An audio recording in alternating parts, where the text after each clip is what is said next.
New tonight at 5, a COVID-19 outbreak at a Boone County nursing home. What county health officials are telling WRTV Investigates about how it may have started.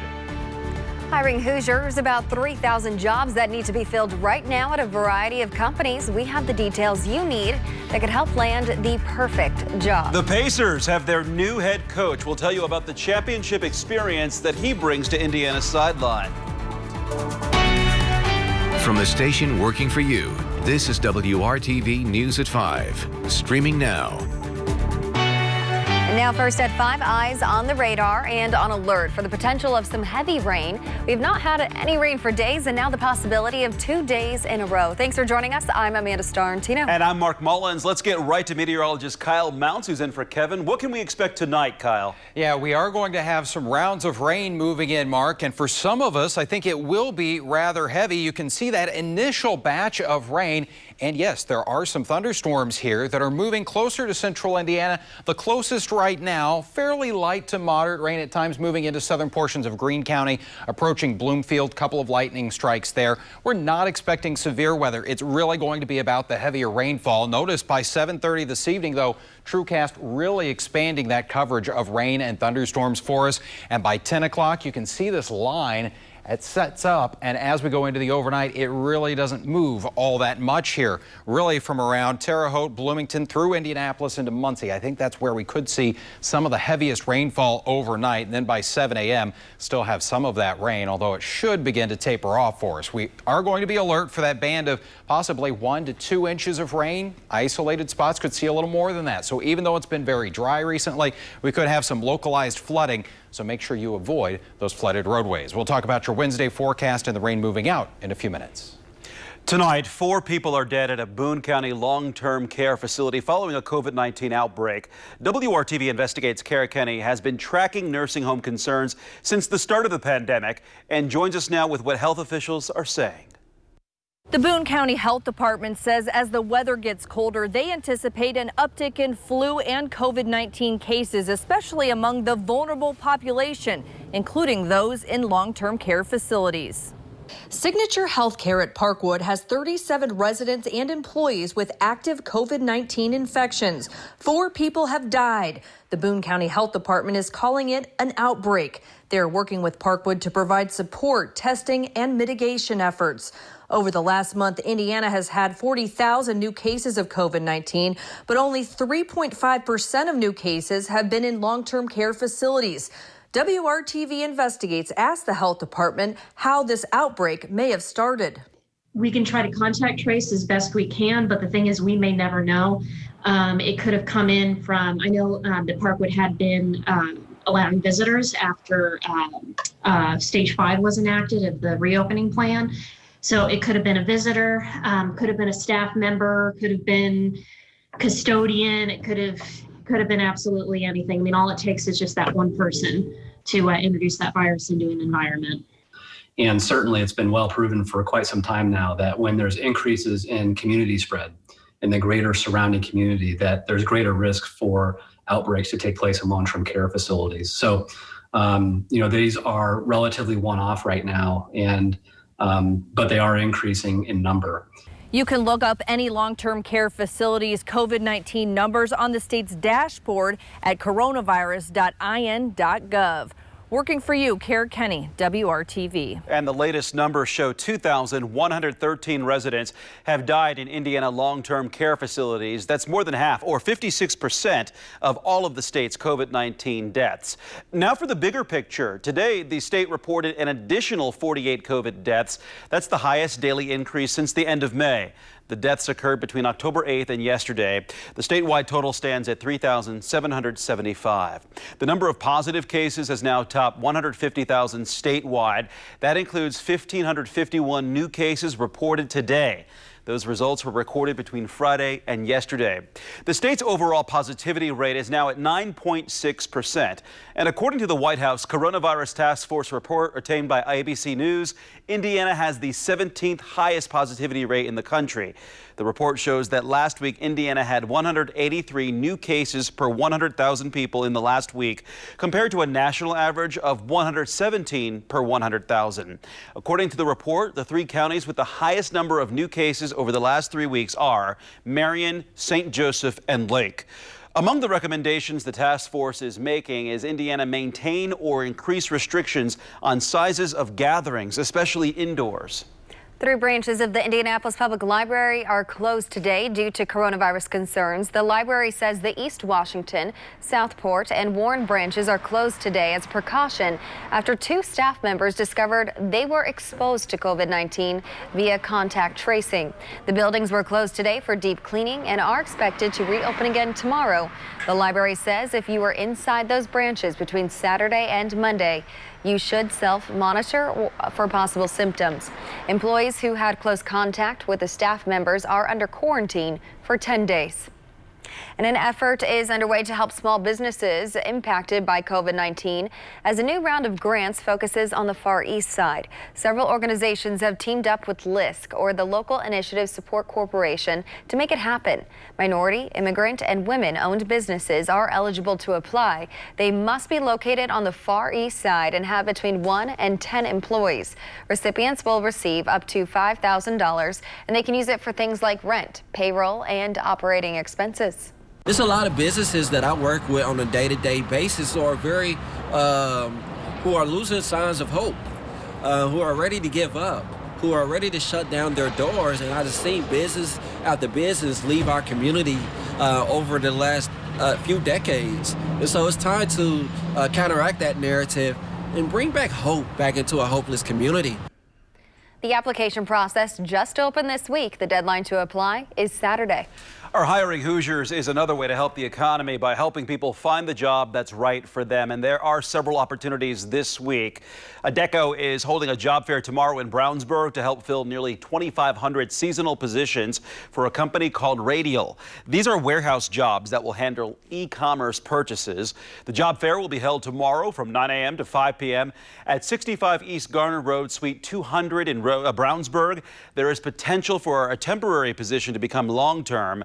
Anyone at any experience level is invited to apply. You can also apply online. You can look for this story at hiringhoosiers.com.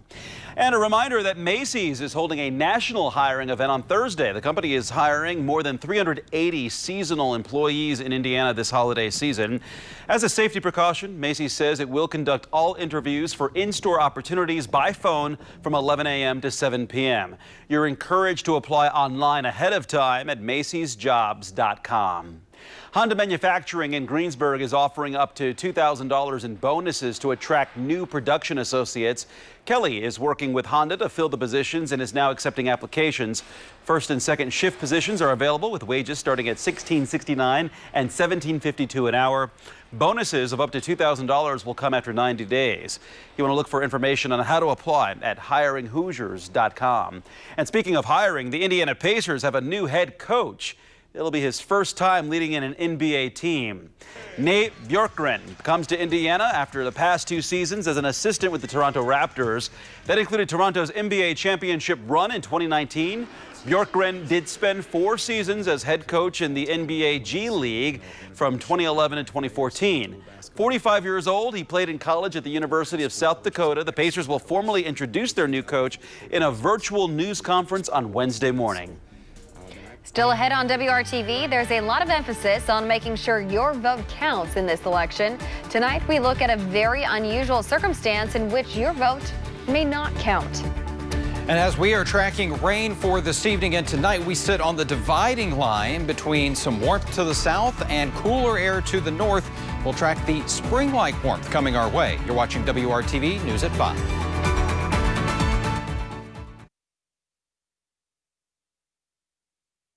Now to Democracy 2020 and something you probably don't want to think about, but it is very important.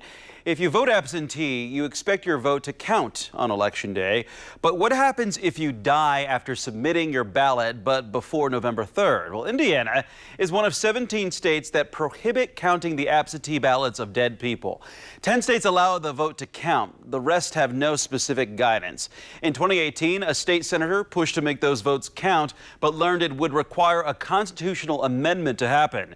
Since Indiana's Constitution states voters must be citizens and dead people don't have citizenship. For those who are not voting absentee or early, 2 weeks from today is Election Day.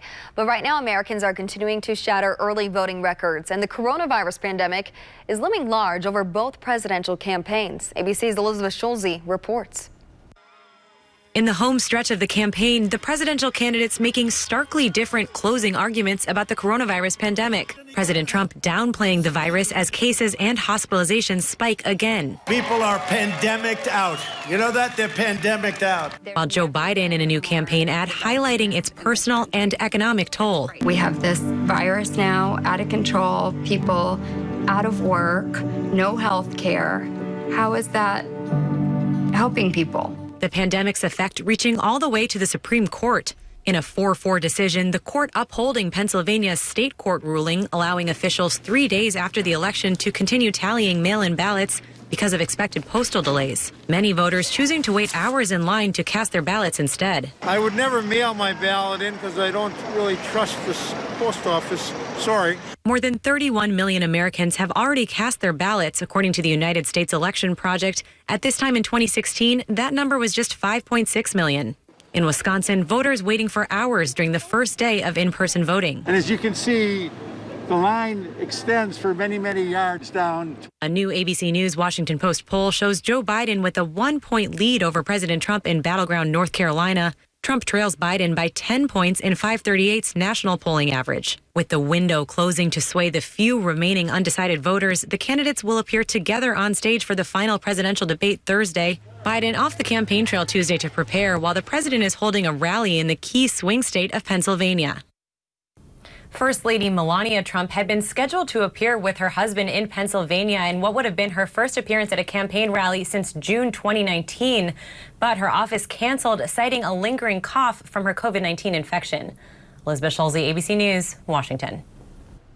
And we will have live coverage of the final presidential debate. Our coverage begins at 8 p.m. Thursday here on WRTV.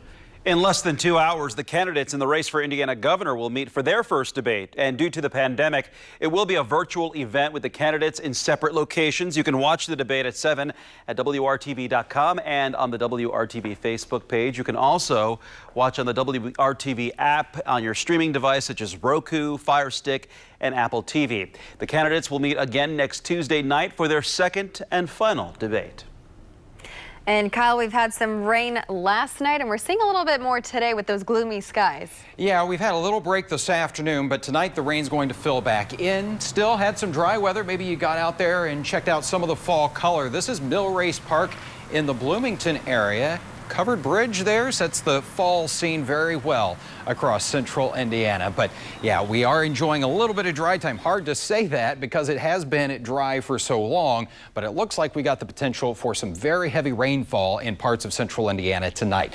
Temperatures right now, as things are fairly quiet out there, ranging from right around 50 in Muncie and Richmond to 57 degrees in Bloomington, Terre Haute and Sullivan at 58 ahead of that rain that is moving in. And you can see we still have this batch of thunderstorms back into portions of Illinois. All that's going to be sliding our way. Just some light rain at this point around portions of Sullivan and Greene counties, and we've got a few of those showers here north and west of Rockville. That will continue to lift to the north, but I do want to point out here the rainfall rate in this thunderstorm back in Illinois. It's been fluctuating a little bit, but at one time it was over an inch and a half of rain per hour, and we are expecting those thunderstorms to be moving over some of the same locations for us during the overnight.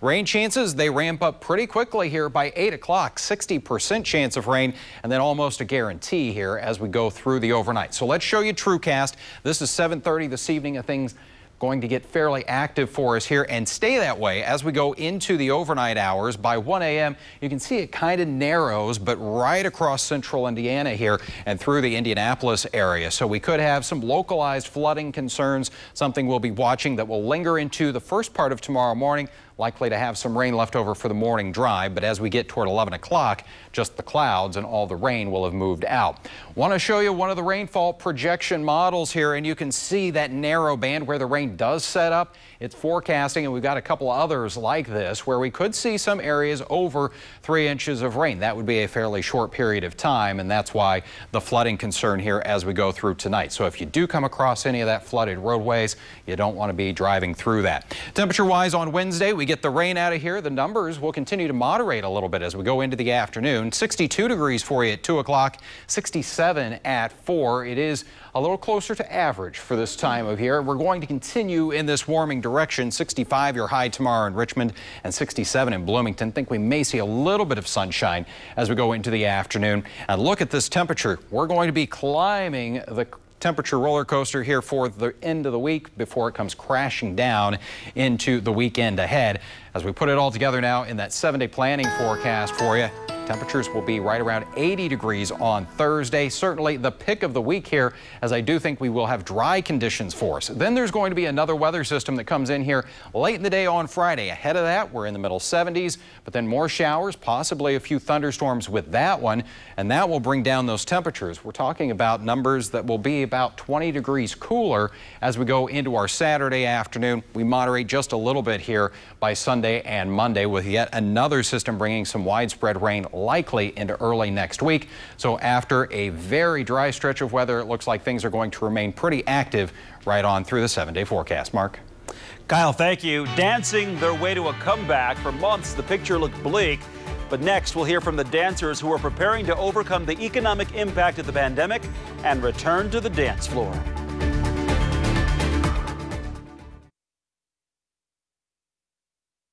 At some point, we need to let our dancers beyond a layoff period. They may have to go on unemployment. In the first weeks of the pandemic, WRTV focused on a Carmel-based Gregory Hancock Dance Theater. The outlook was bleak for the professional dance company and other live performance arts. So that was then, and with our commitment to the rebound in Indiana, we're highlighting this dance company again. They've become a symbol of hope 7 months later. We can tell you after several tough months of unemployment, the dancers are preparing for their first performance. Here's their story in their own words.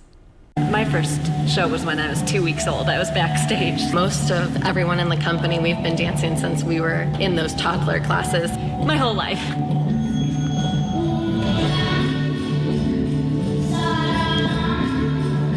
We came to rehearsal knowing we weren't coming back. We just knew the show wasn't going to happen. It was a struggle to find like a beam of light to look towards. A lot of artists, a lot of people are struggling. So much of our identities is being dancers, and just everything that is my core suddenly wasn't there. I think we all kind of struggled with that identity crisis. This was not something I chose out of convenience. It was something that my soul needed. Having that taken away from me was devastating. I don't think I've ever gone that long without a plie or a tendu or standing at the bar, and I remember just feeling my body slowly go up. Like I got to the point where I stopped even kind of feeling like a dancer. There was even that fear of, will we survive this? Will there be a company to come back to?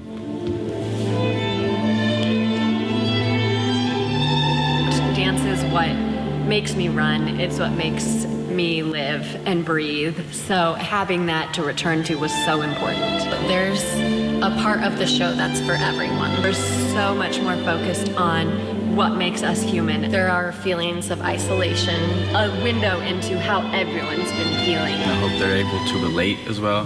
Moments of hope, moments of happiness, moments of sadness. I really like the duet with Thomas and Camden. Big piece of plexiglass with two people stuck on either side. It's just being separated from someone else. It is a little like gray and white and black, and we're gonna throughout the season maybe gain a little more color as we move out of this dark time in our lives. Concepts and characters that are introduced in this show will be carried through each of the performances and then culminate with There's No Place Like Home next June. And it's been challenging even to just stay 6 feet apart. Us as the dancers, we don't ever touch during the show. We don't get within 6 feet of one another. We just hope that people feel comfortable coming to the theater and supporting us. Having a plan of how to keep everyone safe, keep everyone separate, audience and dancers and crew alike. And luckily, this is able to open up, and luckily we're moving forward.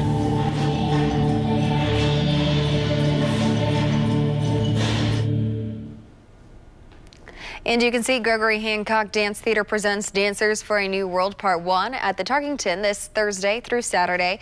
We have a link to more information in the ticket site on our website at WRTV.com/rebound. COVID-19 deaths and cases reach levels we have not seen since the spring. We are asking our elected officials the tough questions. What we are learning tonight so you can stay healthy. That's tonight at 6. And next at 5:30, one woman's cautionary tale about paying bills online. How a simple keystroke mistake made her fall behind on her mortgage.